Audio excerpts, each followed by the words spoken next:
Welcome to Three Devs and a Maybe, the podcast series for beginner web developers and general web enthusiasts. Now, introducing your show hosts, Michael Budd, Fraser Hart, Lewis Gaines, and Ed Mann. Hello and welcome to another episode of Three Devs and a Maybe. My name's Ed Mann, and today we're very lucky to be joined by fellow co-host Michael Budd. Hello. Hello, yeah, exactly. Hello, yeah. You're talking about me? Yeah, you, yeah, exactly. I'm very happy to see you. And I'm even more happy to speak to you today, Stephen Proctor, or just Proctor, from Functional Geekery fame from the podcast. Yeah, it's good to speak to you, man. How you doing? Doing well. How are you doing? Very good, sir. Very good, yeah. Busy day, but then I suppose, yeah, exactly. You were saying like you're unfortunately double booked yourself today and stuff, and yeah. We've kind of then decided, put it right in the middle of the day for you. Because you live in Texas, I'm right in thinking. Central Time Zone? Yes. And the weather, I'm guessing, is really nice in Texas today. Actually not. It's pretty rainy because we're getting a bunch of that, we're getting a bunch of the weather coming up from the Gulf. So we're still about 5-6 hours away from the Gulf, but there's Hurricane Bill or Tropical Depression Bill going on now. So we're starting to get a lot of that edge of the downpour. So we got lots of rain today and probably tomorrow and Friday as well. Sorry about this. Maybe it's you coming on our podcast that has caused it. Sorry about that. Still a reprieve from the 100-degree weather we'll be getting soon. Wow. So Mickey, how's your week been, sir? Yeah, not too bad so far. Just still working on my e-commerce projects at work. University's all closed down for the year now, isn't it? University's all closed down, just sort of waiting for exam results. So that's good. They did release remember I did that Blender project? Yes. So they did release the Hall of Fame for that one. And you were in the Hall of Fame? You were the first class ballot? No.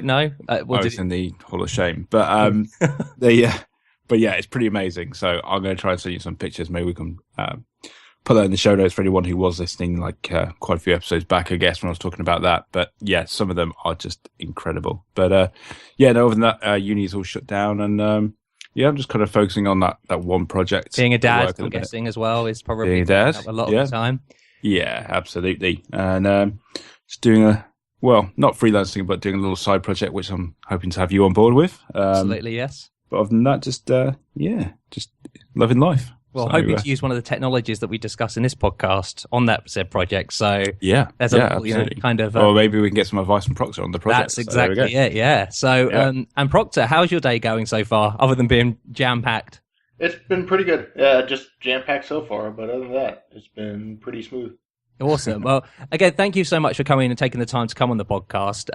Just wondered if you could start off by giving the audience a short introduction about yourself. Okay, I started out doing .NET development about a couple years ago after growing up around software. And doing that, I kind of came into... my dad did software as well, and so I got some early exposure to XP and a bunch of these agile practices. And so I'd kind of been on there, and then digging in more to OO from just playing with .NET and getting into domain-driven design and seeing mistakes working on a code base for the same year. And more of the soft mistakes of the implications we had where, this is easy. So we had units of measure and we need to update them from a UI. And we could either set the value or the unit of measurement. And we'd never know when things were done because we were both changing them. And starting with getting into domain-driven design and things like that where you talk about immutable values and value objects versus domain objects and some of this strict stuff that didn't have as much logic around it. And kind of started getting that feel and things like the command and query separation where you're either modifying state or you're just creating a function. And some of these pieces of OO kind of started to roll together. And then I kind of heard Uncle Bob and some others who were big proponents of good design start preaching things about SICP and some of these other texts. So I started going back and finding some more about these texts and started slowly digging in more and trying to see what I can bring back, because around that time we started being able to pull in LINQ in .NET as well. And I started looking at Ruby and started seeing how some of Ruby's blocks, which were essentially closures, kind of played into the fact of that, and just started seeing how there's a lot of stuff here that we can learn from. And so I started digging into Lisp and Clojure and went through and tried to find a bunch of the like Paul Graham's On List book and a couple of others, and just tried to see what was there and figure out things. And had been listening to podcasts for a while and had kind of always had the inkling to do one, but never quite knew what it was. And then just the more I dug in, and then I kind of got an idea and started digging into Clojure just in the free time. Nothing super serious, but would hit the user group in the area for Clojure, and then got laid off from one of the jobs and picked up a job where they said, hey, we're going to be doing some Erlang here. And I was like, that sounds intriguing. I'm like, that's intriguing. That's intriguing enough that working at an ad agency could that little squeamishness about ad agency and selling online ads could be squelched a little bit by getting to work with some interesting technologies. That's it, yeah. You could kind of pass over that and maybe, got an interest. So I started picking up some Erlang more and started looking around and seeing a bunch of the ideas. And at that point, we had, because of the Erlang, I started an Erlang user group in the area as well, just to be able to get more experience with it and figure out if we were the only people really doing it in the area or not. And then if so, build a community around it. But around the same time as well, we had a little one. And she was probably 5 or 6 months old. And it was one of those middle of the night things. Wife got up and fed her, and then she still wasn't falling asleep and still fussy and stuff. So it was my turn to walk her around downstairs and keep her calm so my wife could get some rest. You know this, Mickey, don't you?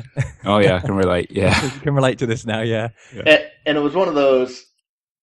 I had the idea, like, it was probably an hour of a walk, and about 45 minutes into just walking laps downstairs at 2 a.m., I kind of thought, maybe since I'm digging into Clojure, I've been digging into Clojure and some Erlang, and like Haskell's always been on the radar or something that like I've heard will break your mind. It's like maybe I could do a podcast about functional programming, and it kind of all started to click. And I was like, Functional Geekery. I was like, kind of geeking out on functional programming, and kind of going deep and trying to get people. And I was like, that sounds like it might work, but I realized this is like almost 3 a.m. in the morning. Completely exhausted, so I don't know. I'm exhausted, I've got the lack of sleep. Maybe this idea is just something I'm kind of thinking of it now, but then actually putting it into practice may be a little harder. Yeah, I'm like, is this nonsensical or not? So that was exactly it. I was like, let me sleep on it for 2 nights and see if it still holds water in the next couple of days, or if it's just one of those things completely crazy. And the more I did it, the more I got excited about it, and I started figuring out what could I do to get this done on the cheap, and went and told my wife, I was like, I got an idea for a podcast. And she says you're crazy. Well, she was like, what? She didn't quite get it, but so I was doing some explanations of kind of what it is and how it is, and I was like, and I said, could I get $100? This could be a complete and utter failure, but like, could we say $100 for an experiment? Which was essentially it'll keep me entertained. It'll keep me entertained for a couple of weeks, and yeah, and it was essentially completely. I was like, essentially mostly covered the cost of hosting. I already had a cheap headset, USB headset with microphone. But so I was like, domain name, hosting, and the price to get Skype call recorder to be able to record Skype calls. And it's like, because I was like, if I can get, and I knew going in, I was like, a lot of podcasts pod fade, but I was like, if I get 4 in pod fade, I was like, that's $25 an episode of an investment. I'm like, that's 4 books. And if I can talk with an author of 4 books, I'm like, to me, that's a win. That return on investment there. That is absolutely, that really does pay for itself, doesn't it? Yeah. I've never heard of the term pod fade. Yeah, I've heard it thrown out with like you get 1 or 2 or 3 episods in, you start getting some steam, and then all of a sudden it's like 4 or 5 and 6 start really dragging on. And it's like, are they ever more? Because people don't realize how much effort it actually takes to put one together and do it on a regular basis as well. Yeah, I mean, for them, it's only like I know this from, you assume like it's just 40 minutes, of us talking and that's it. We had Adam Watham on last episode, and he's also a fellow podcaster, and, he was saying, look, these audio, it takes up to 3 to 4 hours to edit. It can get quite insane, like the prep work you have to do, getting the guests on. I'm not sure you've had that exactly, trying to email people to see if they want to come on the show, arranging it, or finding a good time for both of you that works, or so it's a lot of work, but it definitely pays off. And I do like the way you kind of said, that $100 and $25 an episode, if I get 4 in, is worth it. And then, I mean, now you're up to, what is it, 19, I think it is now? I published 21, I think. And have you got any in the pipeline? And I've been working on editing some one because I went to LambdaConf and I managed to pull out old microphone I found in a recycle bin at work that apparently still works. Because, that's always great. Because some marketing, I'm assuming some marketing person had this microphone, used it, and then managed to sell their way up to a nicer microphone. But this one is a nice USB microphone that works well. That's what I'm talking on now. But essentially put that on the table and said, hey, anybody, I'd love to get a couple people on and essentially working on a montage episode with I think I got about 8 to 10 different people doing 5 or 10 minutes.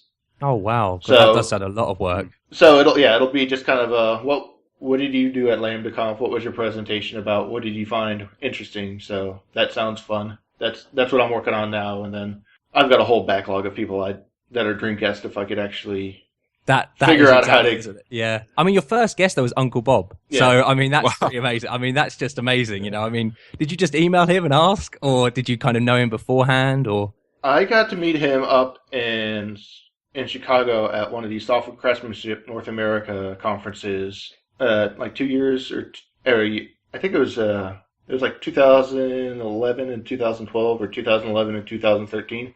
So I managed to go up there. I think it was back to back. I think it was 2011 and 2012. And we managed to sit by him on the bus and just talk to him, and he was very personable. And so I emailed him back after a while. I'm like, it's been a couple years. I don't know if you remember me, but I talked to you. I'm starting a podcast, and part of this was your inspiration of taking control of your career, where he's kind of if you don't like your organization, change your organization. That's it. Yep. Or change your organization. So it's this is part of me being proactive, and I know you've been pushing Clojure a lot and looking into what that provides. So, and he responded, yeah.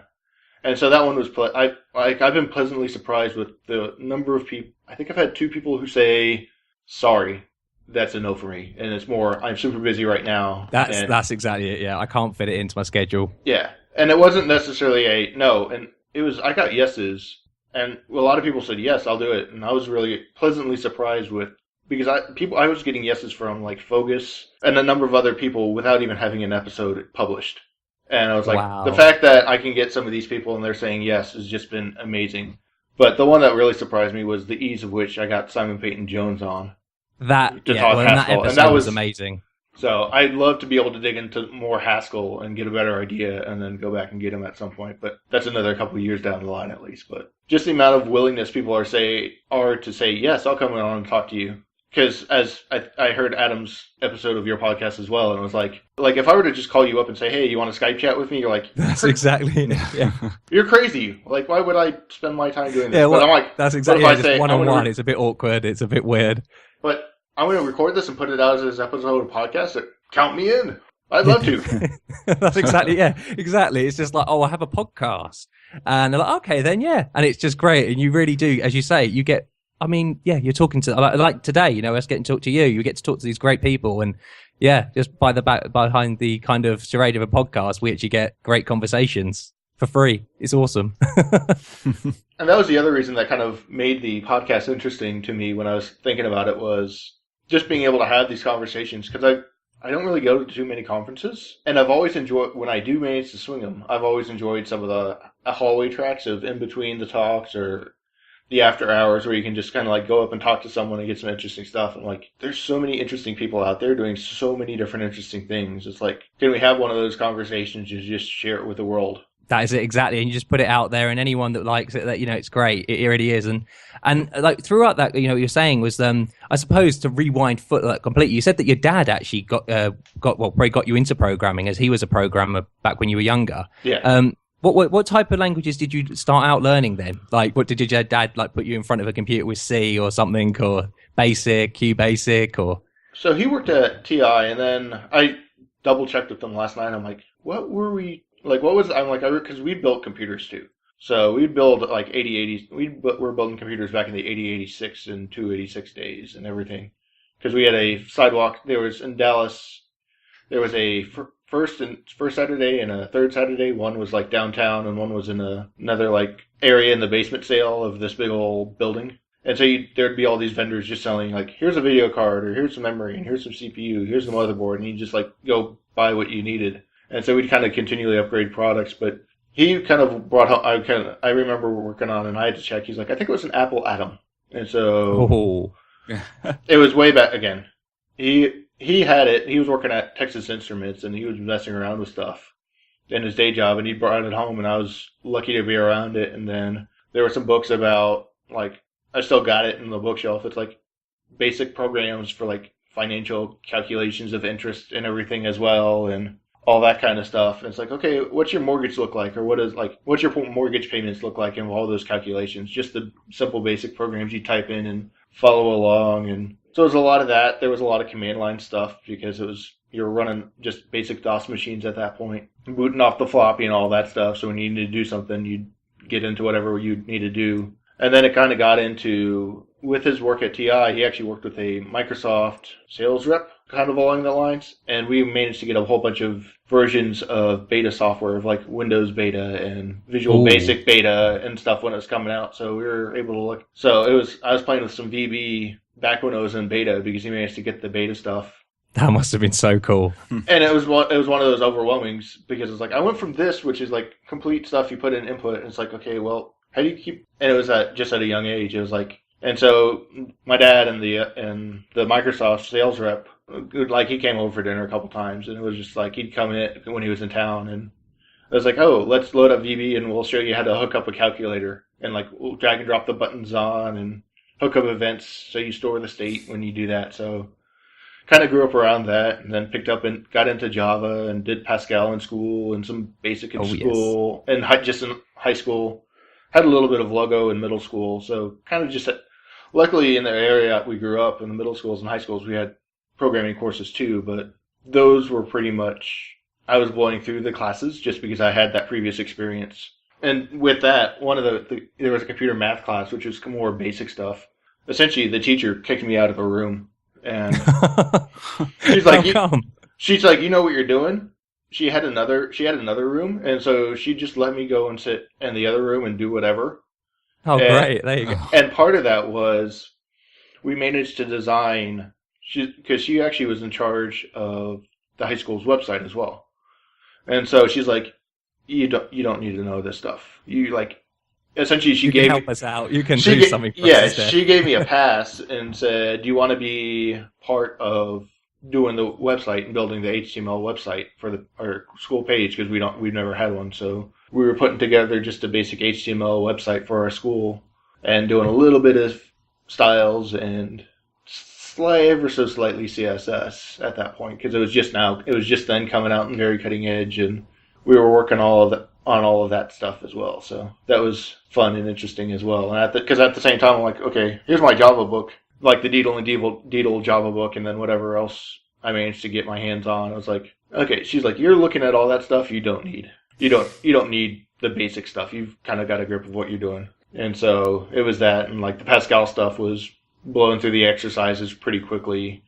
And the professor and the teacher is like, we need you to do this. I was like, I'm done.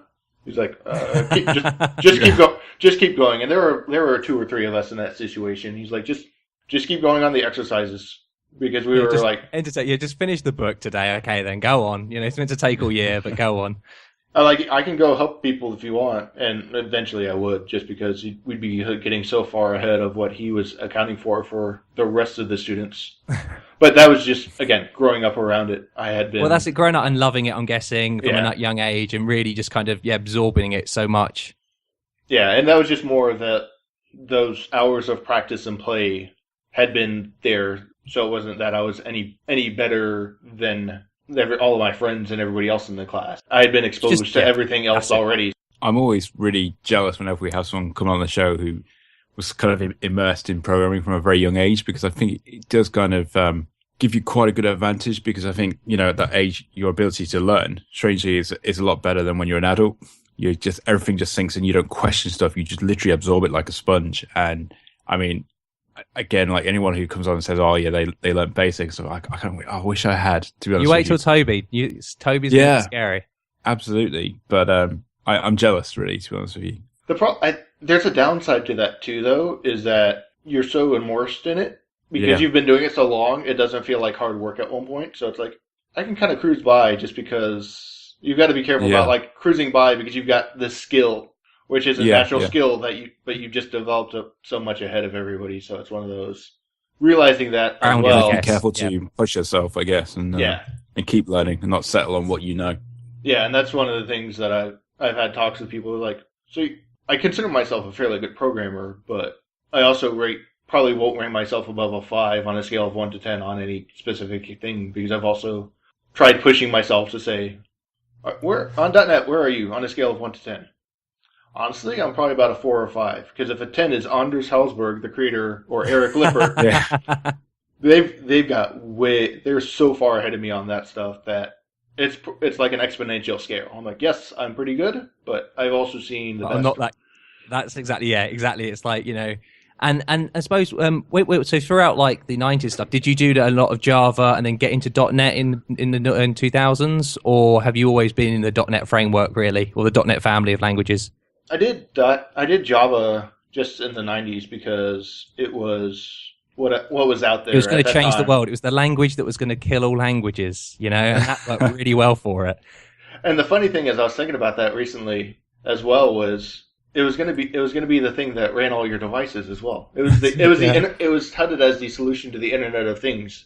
Because Java was going to run on your toaster, and it was going to be completely cross-platform. And I remember you can write it once, compile once, and then run it everywhere. It's going to work. And they had the Java rings. I remember they had I don't know how much you remember Java, but I remember going around and remembering they had the little rings with the little Java logo on it that you could wear, and it had your little Java runtime on it that could hold your little ID information and stuff as well. So it was like, it's amazing. I just had to Google that. I had no idea. It's incredible. I'm going to buy one, I think. You're going to buy. And then you went into .NET and did you stay in .NET like C# and VB. Did you do any VB.NET, or was it mainly just C#? It was a little bit of both. So I did internships, and I managed to get internships through my dad, and I was able to work with a bunch of bright guys that he had worked with too, and kind of had some interaction with in different groups. So that was all Java, and then through one of those internships, I worked with another guy. I guess it was between junior and senior year of college, and then he called up my dad after I graduated because I was doing temp stuff at his company as well because they needed some help while I was looking for a more permanent gig and waiting to hear back from some other companies. But he called me up and said, "Hey, can we steal Proctor?" And my dad's like, "Feel free." And so I left that day for an interview at noon from that job just to go over there and do the interview, and managed to work with them, and that was .NET. So that was at the point where I moved to .NET because they had been running. They had 2 apps that were starting to be fleshed out. It was a recipe suite software. So you manage all your recipes and stuff for the food service industry and how you source your ingredients and what all your ingredients are and all the specs on your ingredients. And they started that in .NET. And so they actually started it when .NET was in beta. That was also a good and bad thing as part of my career was at that time there was the beginnings of a ORM that was hand-rolled. There was a translation service that was hand-rolled. There was a whole bunch of stuff that was all hand-rolled and hauled down it. Bespoke, and no comments and no actual user manual or guide or any reference. Well, there was Hibernate was just then getting popularity in Java, and Hibernate was still 3 or 4 years or 5 years later before we started. Kind of thing. And so it was one of those. It was great because I got to see, and I was with that group for 9 years, which was great because I got to learn a lot from that and had some great mentors there. And it was just one of those things. Going down and digging into that, it was great to get the experience of knowing how all that stuff works, but it was also the catch of, and Hibernate's coming out, and Framework's coming out, and then the caveat of going against all the other companies who are hiring that are just checklist based that says, do you know Entity Framework or do you know Hibernate?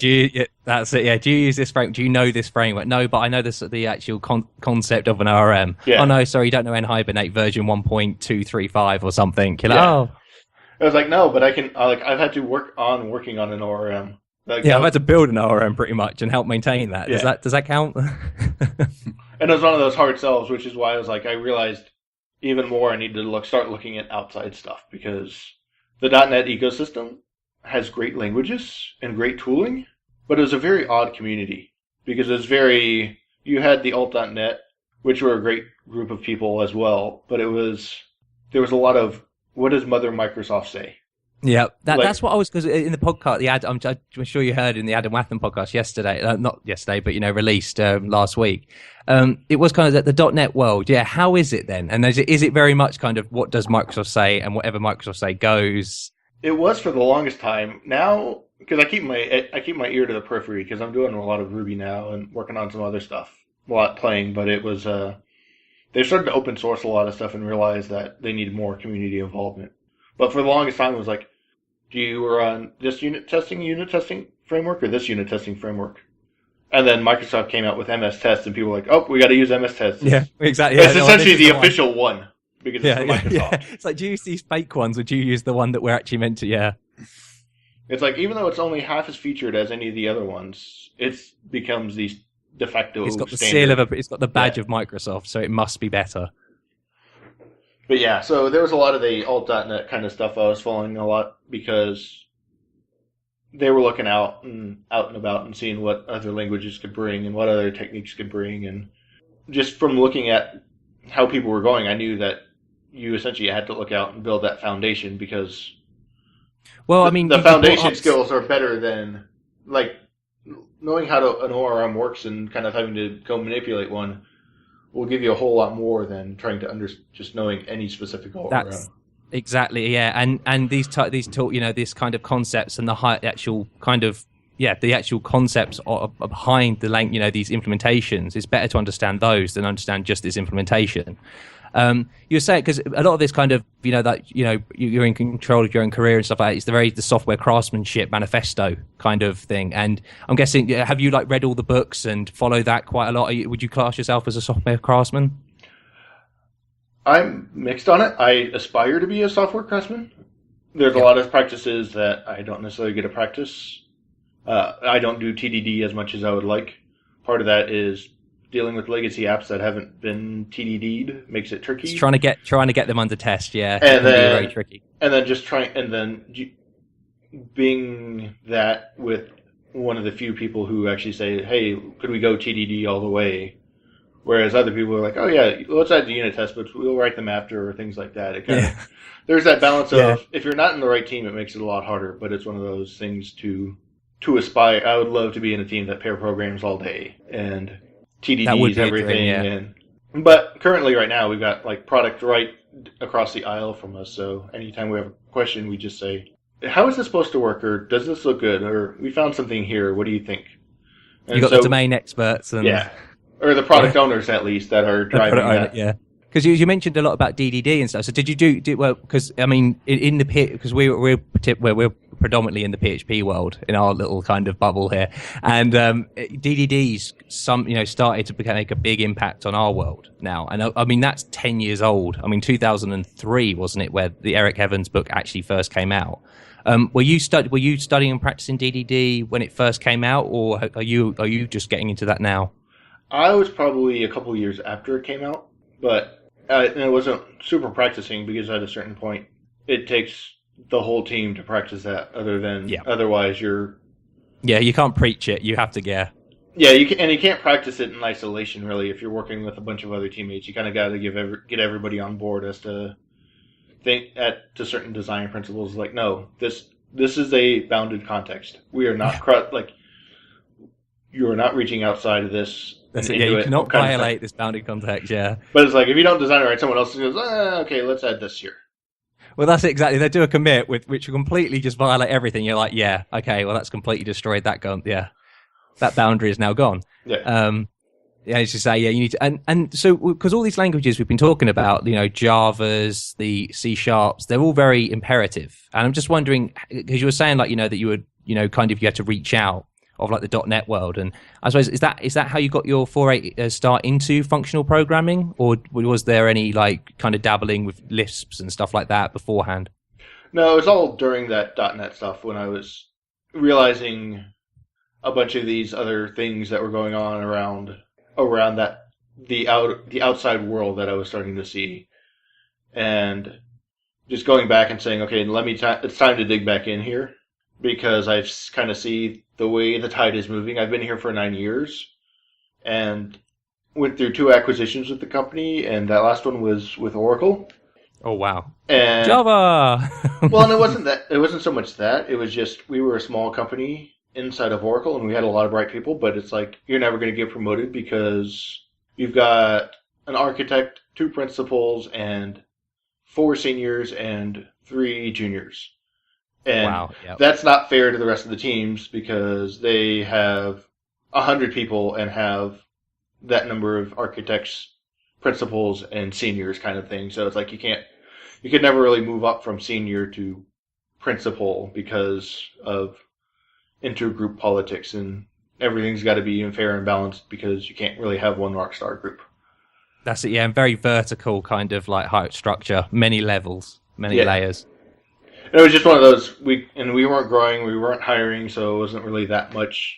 I knew the career progression, if I waited for Oracle, wasn't going to happen. So it was essentially I got to take control and start my learning again on my own because I'm not going to be challenged because we're not the small company startup that we were before where we can make some of these changes and decide what's best for us. It's now like, oh, we got to be safe. We've got these big customers now. That's it. Yeah. Now you've kind of you can't switch on a dime like over the weekend. Say no, we're changing that now. That's done. It's like no, you have to go through all these politics, emails, confirmations. Yeah, you sure signing things off and it wasn't so much that. It was just more with a mature product as well. It's like you couldn't quite pivot with a legacy code base that's 9 years old as well and make see some of these problems and know that you want to do it. So like to move from .NET 2 to .NET 3 became a big effort just because you had to make sure you're fully tested, you're fully this, you're fully that, and from 3 to 3.5 and all those version bumps, there was a lot of stuff there too. So at this time then, you write predominantly Ruby now? Is that correct? Yeah. Right now it's Ruby. I'm kind of keeping a lot of stuff. I'm playing a lot with Erlang and stuff right now on the side as well because I run the user group, and that's a nice refreshing thing to be able to have essentially another deadline of, okay, we're small, so odds are I'm going to be presenting, if not every month, every couple of months. So force myself to figure out something and play with it as well. So that's it. Yeah, exactly. You've got like a deadline to kind of and keep yourself engaged. And I mean, on your show, you do speak a lot about Erlang, and our audience is very heavily PHP based, very OO based. Java, C#, imperative mindset. I'm just wondering, would you mind just for the audience just explain what actually is Erlang? So Erlang is a language that came out of Ericsson in the 1980s and was open sourced in the mid-1990s or late mid-1990s. So around 96, 98 they started open sourcing some of their stuff.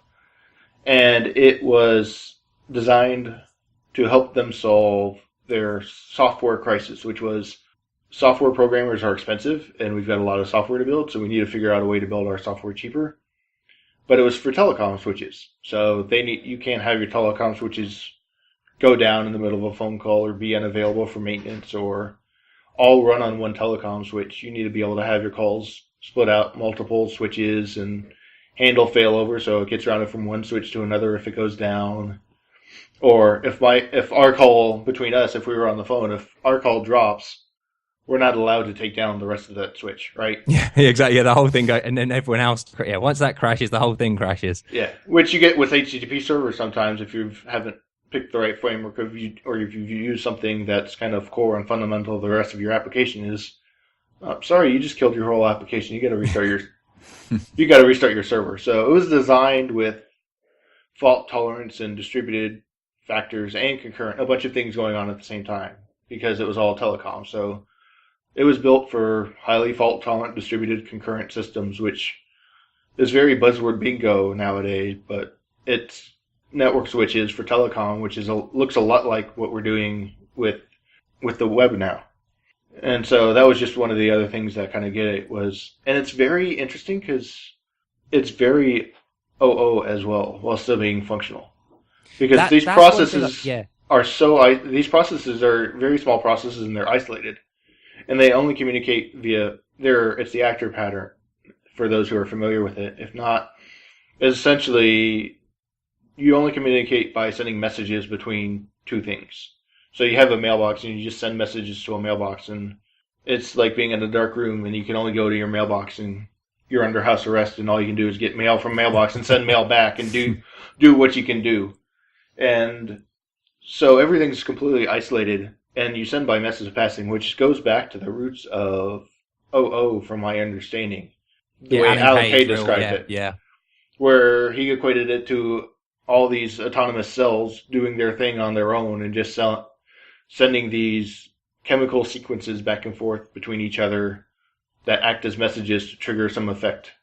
And so it's a very functional language, and its functions are first-class citizens. Just there's no looping; it's all recursion. If you want to hold state, you just got to keep doing recursion to keep that state around. But it's very OO in the other sense of as Alan Kay described it.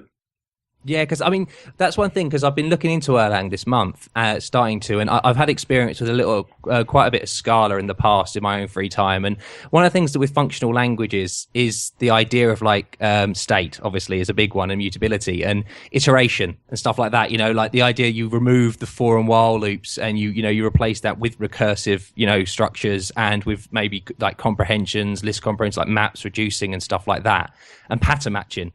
And one thing with Erlang I've noticed is the heavy use of pattern matching. I mean, the power of it really to me is kind of amazing, but it's also very strange because one of the things I've kind of looking at it is that you don't have objects, do you?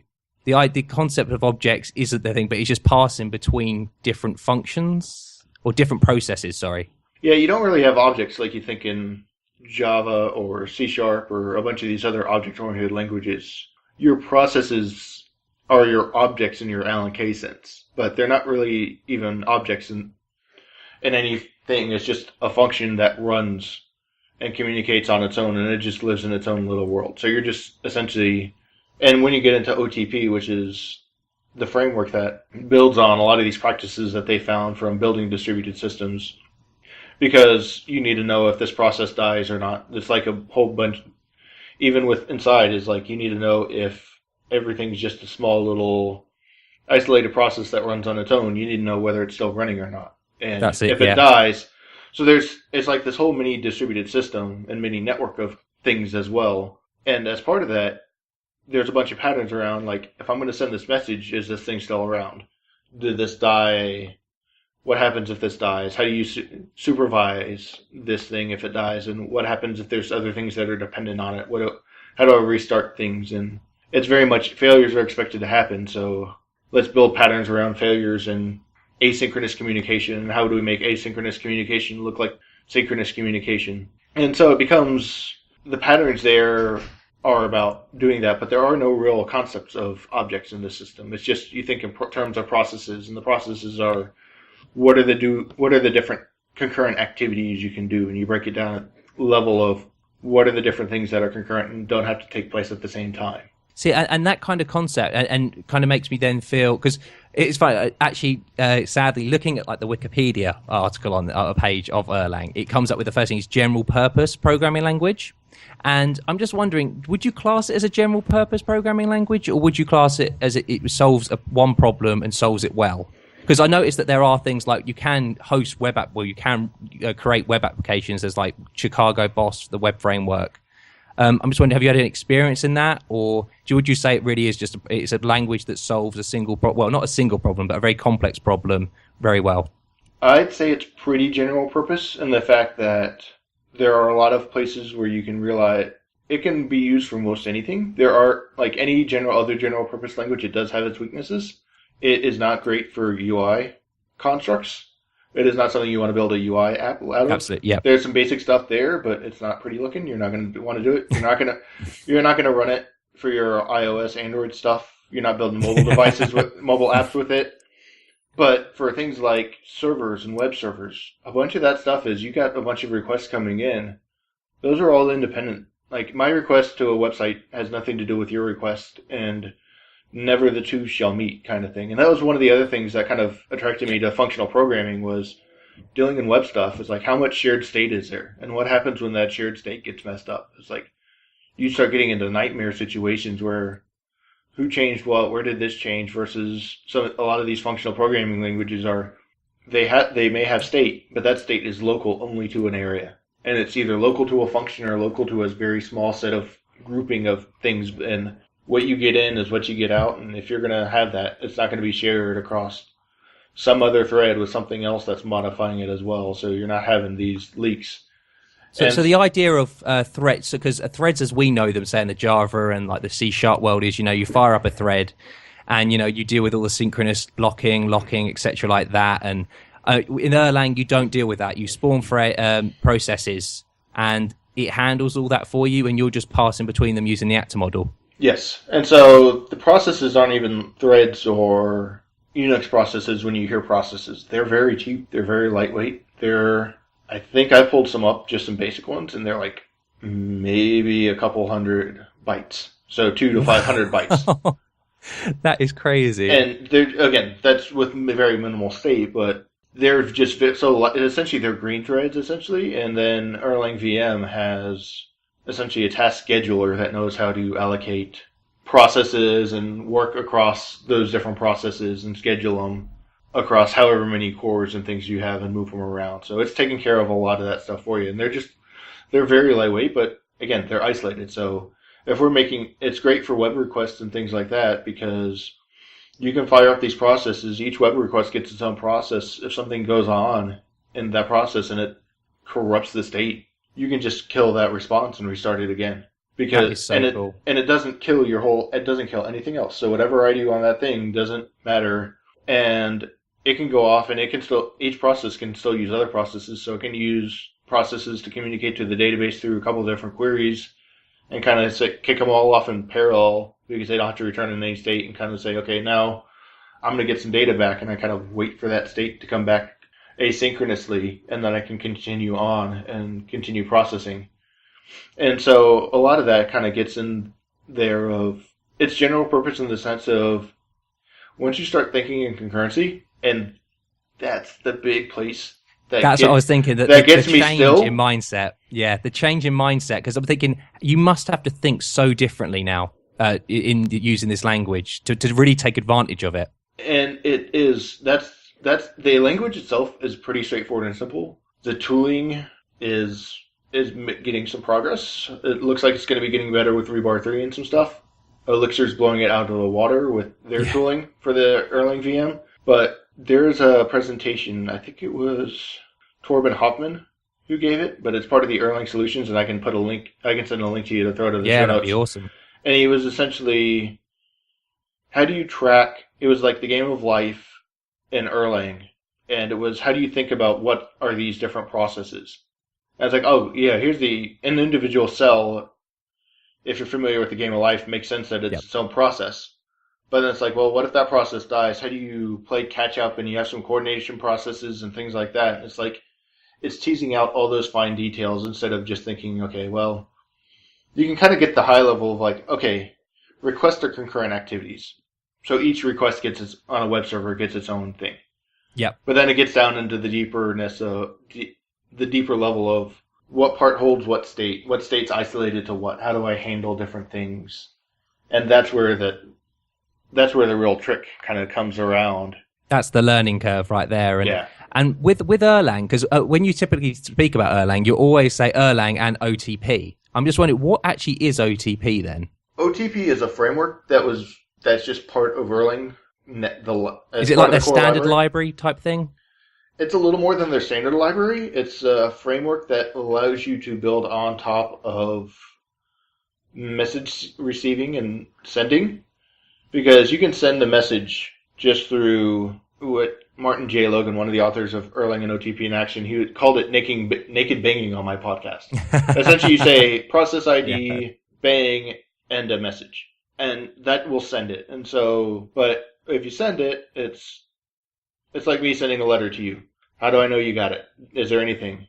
There's no structures in place to actually acknowledge that. And so OTP kind of builds all that patterns around that and says, okay, well, if you're going to build a server, there's gen server. So you're going to have a bunch of these patterns that you do that you're going to build for everything if you're going to write it on your own. And we're going to take all the generic stuff and put it in the gen server proper. And you're going to just implement a behavior that gives a list of callbacks that we know how to call back to. And so you implement a gen server, and you've got all the specific stuff about how you handle a synchronous message versus an asynchronous message versus starting it up versus stopping it. So you get a chance to clean up your process when it dies. So if you've created a process for a database or Redis connection or something like that, you need to close out that connection. So you got a place that in terminate, you can say, okay, here's my cleanup stuff. What happens if I just get some other miscellaneous broadcast messages with like handle info? How do I do with Erlang running on telecom switches? They couldn't go down for maintenance. So you had to upgrade the code. And Erlang allowed you to have 2 versions of your code running at the same time for any given module, which is a unit of packaging it up. It's kind of like a namespace. And so it says, okay, there's a way to upgrade that stuff. So if you've got state that's being passed around from call to call, how do you upgrade that state to the new version of the state while you're running?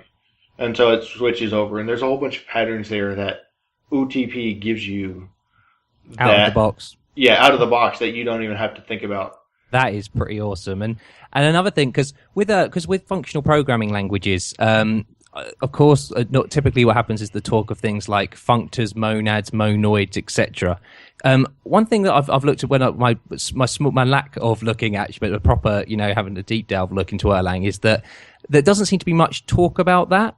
I'm just wondering, do you need to know that monads, monoids, functors to get a real solid grasp, like stuff like in Haskell when you're playing around with the IO monad to, write things out, or is that kind of very much handled in the language itself? I don't know that you need to get a real good grip on that, because honestly, I don't have a real good grip on that. And I think it's more along the lines of if you're going with something like Clojure or a Lisp with Erlang's background, where a lot of those are about types and how you hide types with a lot of purity and hiding like things like IO and stateful side effects, which is Erlang is like you're going to minimize your state, but you're going to be responsible for your state. So I suppose it's kind of embracing it and putting it in the right places instead of hiding it. Yeah, and so there's a little bit of a difference and again, a lot of that's types.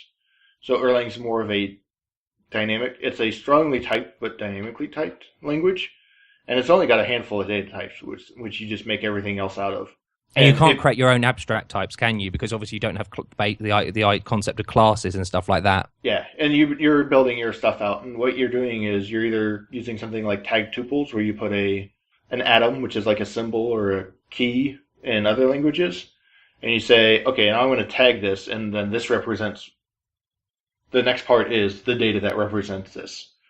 And so it's just kind of putting almost a label on your data, just so you know what it is. And then you'll pattern match against that tag type. So you might say user, and then you've got records and stuff which build on top of it, but you might have a tuple that just says, a common example is error, and then the message.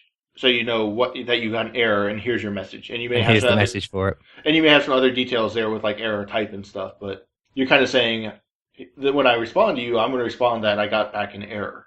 And so you kind of have some stuff around there. But it's not really typed in that sense. But there is something called dialyzer, which gives you progressive typing. And so you can kind of do annotations on what types you think you should be getting in. And it'll run through... Everybody said it'll hurt your feelings because it'll tell you how bad you've messed your stuff up. But I can see that with being like Haskell or something else where you start having a very strong static type program. It's like, no, you're wrong. You're like, exactly. Yeah, you can't even compile the thing. That's it. Yeah, you're wrong from the start. Yeah, and so it will give you things that it knows you're for sure. So it's not. It won't give it. Their goal is to give you as many positives as it can, while avoiding any false positives or false. That's awesome. And one thing actually with the Erlang VM. Because we say the VM, or whenever Beam, I think it's called, is that me and Mickey were very used to seeing like the JVM and the CLR. Is it something similar to that? Because I know that Elixir is compiles down to run on the Erlang VM. Is it something similar way? You can actually have different languages on top of the VM using and taking advantage of it. Yeah, absolutely. So there's Erlang, there's core Erlang, which is another language that Erlang is built on top of. Then there's the VM, which is the Beam, as you said, and then there's a couple different versions. There's now Ling, which if you've seen Erlang on Zen, that's now Ling. That's what Ling is. But so you've got it in that sense, and that's the VM. Yeah. So everything runs on that VM, and you take your Erlang code and you especially specify your version of the runtime system and stuff when you package it up and release it. And then you've got Erlang, you've got Elixir. Robert Verding, one of the co-creators of Erlang, has done LFE, which is Lisp flavored Erlang. So it's giving you cool. So it's giving you a Lisp 2 Lisp, which is more like the common Lisp style versus the scheme style of Lisp on Erlang that you can run. He's played with and started a Erlog, which is Prolog on Erlang, which is ironic because Erlang was started. That's what I say. Yeah, it's very much based on Prolog. Yeah, and then I think there's a Haskell. Robert Verding did a spike at a LueUrl, so to get a Lua implementation. And so there's a bunch of different implementations you can kind of find floating around. Some of them pretty mature states like Erlang, and LFE is pretty mature. And then you get some others that are kind of there and experimental and still in progress of like Erlog, which I know he's kind of Robert Verding is going back and playing with some more off and on with Zach Kesson, who does mostly Erlang podcast. He started checking it out. So there's like different variations, but yeah, it's like the CLR or the JVM where you can have different things running on it at different ways. And just like the JVM or CLR, there's a bunch of different variations. You could probably go find a Haskell for the JVM, but the question is, how many people are using it and how robust is it as well, kind of thing? Or is it someone how many behind it that can actually support it and stuff like that? But yeah, it covers that broad spectrum as well. And what it gives you is that way of handling the failures and having processes and things like that. And one thing very randomly, but one thing that I did find out in my findings was Erlang the movie plays a big part. And I'm just wondering, do you know how it came about, why it was made? I mean, it's very funny to watch on YouTube. A Monty Python sketch is pretty much, you can call it that. Wait, that was real? I thought it was a comedy. I thought it was like... Oh, no. Erlang the movie does exist. Yes. I think that was one of their sales stuff back in the late 80s. Oh, wow. I don't know the full story of it. It looks like one of those internal marketing movies kind of stuff, and like when Ericsson was probably open sourcing it. Now, there is an Erlang the movie too, which really, which Garrett Smith up in Chicago as part of the Chicago Erlang user group, and he's done Chicago Erlang conference last year. Now he put an Erlang the movie too, which is something completely different, complete spoof, probably not safe for work. Viewer be warned. Prepare. But is definitely funny, but complete parody of the original Erlang the movie. It is probably the equivalent of Army of Darkness to Evil Dead, if such a comparison were made and you are familiar with both of those movies. Yeah. I am, yes. Oh, dear. And so, I mean, one of the other things I'd like to... Because with Ruby is a kind of, I wouldn't say it's a hybrid language really in the strictest sense, but it does have a lot of functional kind of, paradigms, the idea of blocks, mapping, etc. like that. You looking into these functional, your functional exploration, kind of thinking, what do you take from your functional programming, learnings, findings, and put into your imperative languages today, like at your work and stuff like that? So a lot of that is I try and take back some of these repetitive things that are done but solved in a functional way, if it's in that language. Things like the maps and reduces and things like that.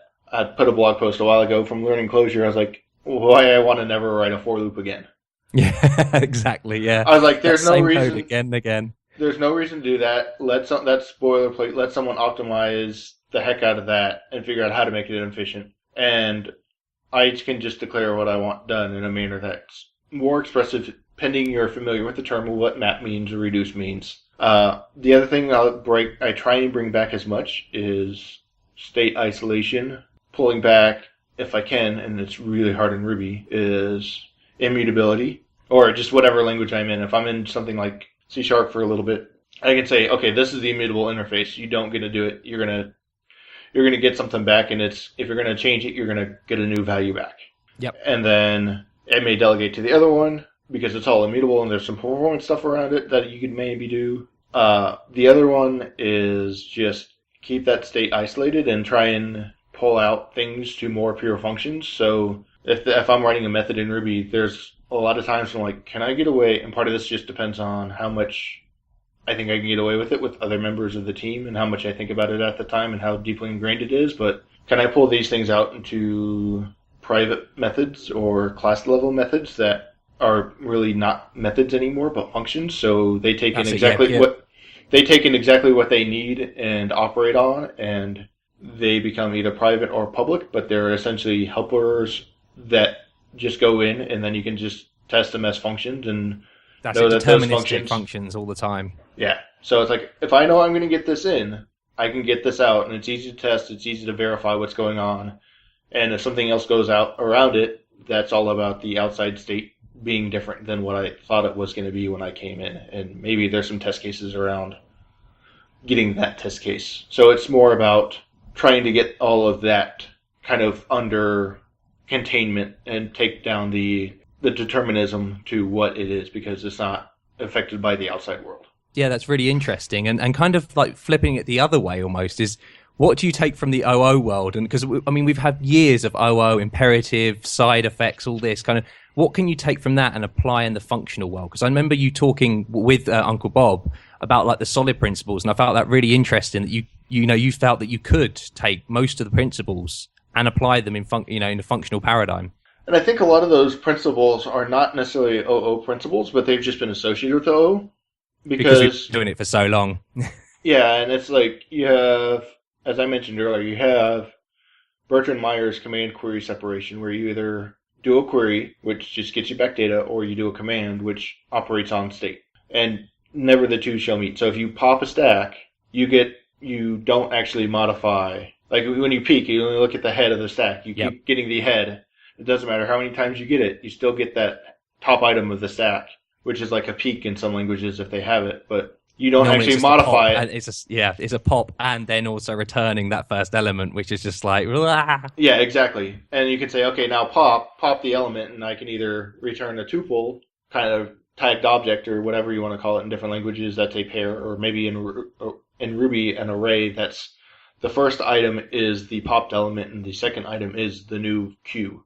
So that existing queue doesn't go there, but it also depends on how you manage things like that across your team and everything else. But it's trying to figure out, how do I take some of these principles and say, yes, dependency injection makes sense, at least from an OO sense, and, well, what does that look like in a functional sense? Well, really, those are just higher order functions, right? Map is just a dependency injection in a sense, where you take in your function you want to operate on. So you're going to just inject your dependency of that function. So it's a lot about like, okay, where this, and it's something that I'm still growing in and working on, is in the functional and in the object-oriented, is which part of this is actually functional and generic, and which part of this is stuff that can be extracted out. So is my function here really as generic as it could be, or do I have some implicit behavior here, like newing up a class? I'm setting up a function here in this function, and this other function, when that function could just be passed out and extracted. And now you've got something like map, because you can build map out of any each. And then you realize it's like, oh, well, I can actually genericize this by letting that function be any function.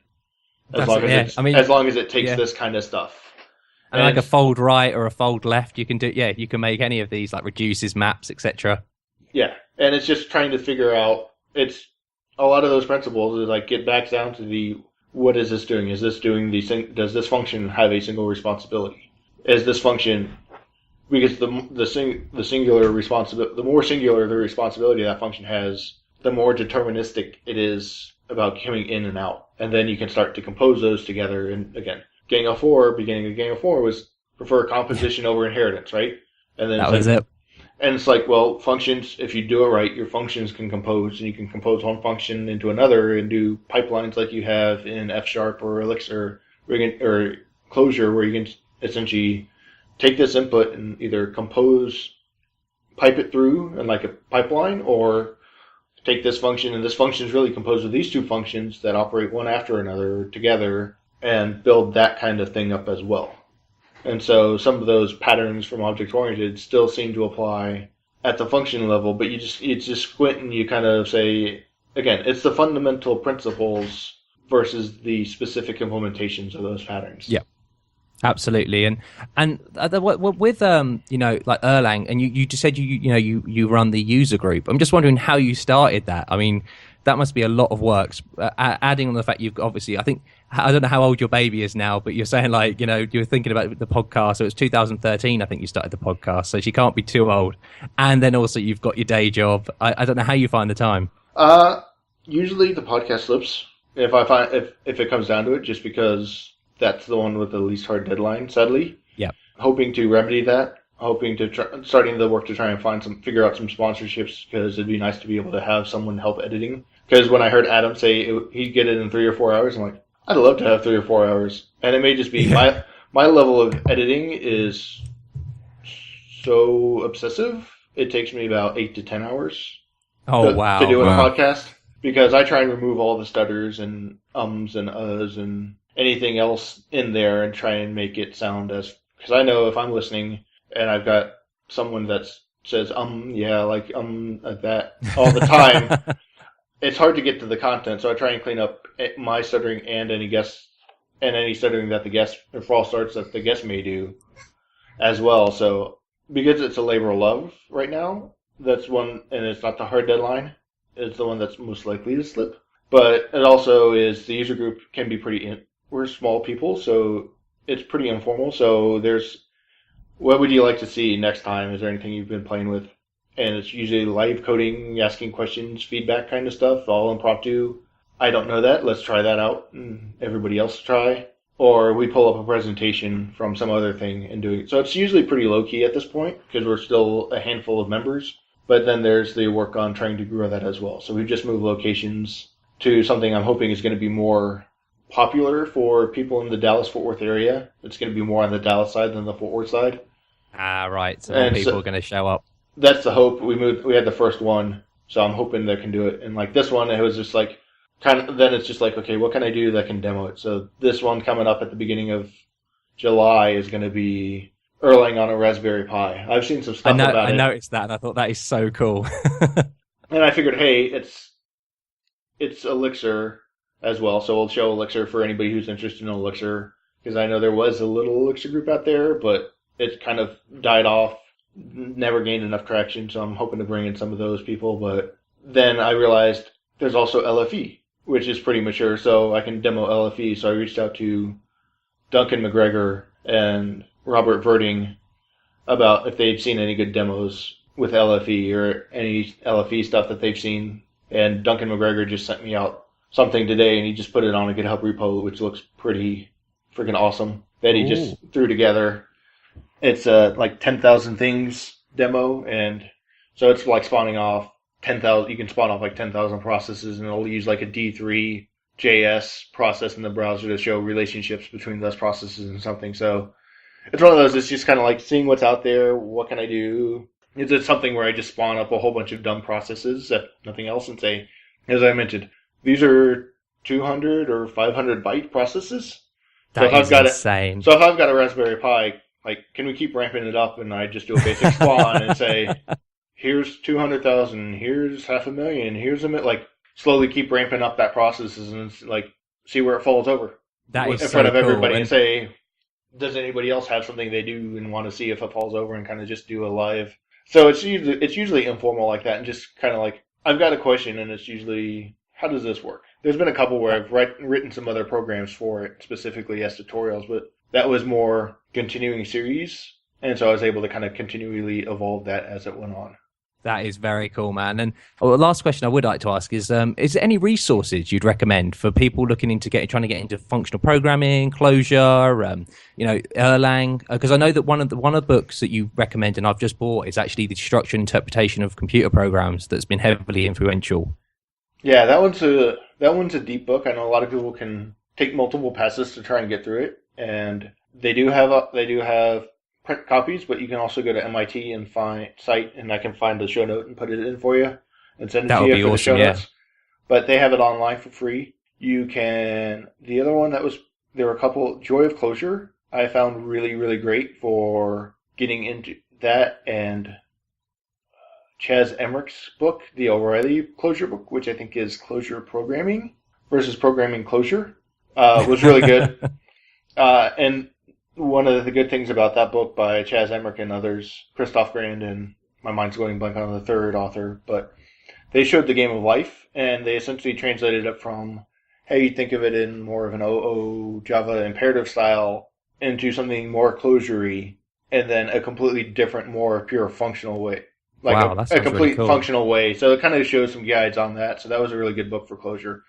So Joy of Clojure and the Chaz Emmerich Christoph Grand O'Reilly Clojure book was good. I've heard good things about Karen Meyer's Living Clojure that just came out. For Erlang, there's Learn You Some Erlang for Great Good, which is pretty good, and I enjoyed. Then there was Erlang and OTP in Action, which is a great book to teach you OTP and kind of get you understanding and thinking in the OTP way. And then Francesco Cesarini and Steve Vinoski have one in O'Reilly coming out, early release. They're working on it still, but it's Designing for Scalability with Erlang and OTP. And that one is great in the sense that it shows you all the things you wouldn't necessarily think about when you're trying to do this, and everything that OTP gives you, and the way of thinking about concurrent processes and distributed communication between processes and things like that, where what happens, as I mentioned, what happens if this message doesn't get there, or this dies, or the network, it's up, but I think it died because I can't get to the network communications down, and all that kind of stuff. So that's a good resource. There was, I believe, Brian Merrick's had a Lean Pub, which is functional programming for the OO developer, something like that. That seems like a really interesting read. Yeah, so it's leanpub/fp-oo, and it's, the exact title is, Functional Programming for the Object-Oriented Programmer. And that one's a good one. The other ones that are kind of interesting is Reginald Braithwaite has a Ruby and a JavaScript ones that kind of go into OO, which is like Kestrel's Quirky Birds and something else. It's gotten blank on the full name. And then CoffeeScript Ristretto or JavaScript Allongé. So for some CoffeeScript in Ruby and stuff. The Fogus's Functional JavaScript is awesome as well. That is an awesome read. I really enjoyed that one. Yeah, so if you're in JavaScript and you want to kind of get an idea of functional programming and kind of see where you can take it in just your day job and how you can take advantage of some nice things in JavaScript, that one's an awesome one. And the other one is, essentially, he went through and it's all Ruby, and he went through and did 2 parts. It was one of those, you build up a Turing machine in Ruby, and the first half of the book, and then the second half of the book was all functional programming, and you're essentially starting from the Lambda calculus. So he essentially built up Turing, took it from the Turing side with finite state machines and built you into a Turing machine. And then it went through and said, okay, part 2 is we're going to go and start from scratch, forget everything we knew, and we're going to start it from the Lambda calculus and go straight from the Lambda calculus and build up programs and build up counting and everything from the Lambda calculus. And then at the end it was, and you can see that all of these are equivalent. Lambda calculus and Turing machines are equivalent, and they both work the same way, and it's 2 different ways of coming up with the same problem. That is awesome. I'm definitely going to have to read that book. I'm going to have to find it. I'm browsing the Prague Pub site now, but I'm not. The cover is not jumping out with me. And then the other ones that are good, just to give you a taste and a tease. And again, Programming Elixir was good if you're wanting to look at the Elixir side and you're more from the Ruby side. But the other one there's a couple of others by Bruce Tate, which is the 7 languages in 7 weeks and the 7 more languages in 7 weeks. And if you're just kind of wanting to get a breadth of languages, those give you a good kind of hint, because it shows some Erlang, some Clojure, some Haskell, and then the second one gets into like Elm and some of these other Idris and some of these other languages as well, I think, isn't it? Yeah. So there's a number of good books out there. It just depends on what kind of stuff you're looking for and how practical. But if you're doing web development right now and you're kind of getting into this, Fogus's is a pretty easy one to start with and kind of see how it can fit in with everything you're doing now. But all those others I mentioned are really good resources. and I'll try and get some references. Thank you so much, man. Yeah. To that again, other one I thank you can't find right now. I can't think of the name, but yeah, I'll That's get okay. that to you later. I'm going to rummage through after this podcast to try and find that, because that sounds really interesting. And thank you very much again for coming on the show, Stephen. Well, Proctor, sorry. Audience, this has been another episode of 3 Devs and a Maybe. Yeah, we'll be back with you next week for another fun episode. Bye. You've been listening to 3 Devs and a Maybe. You can contact us at contact@3devsandamaybe.com or follow us on Twitter at 3 Devs and a Maybe.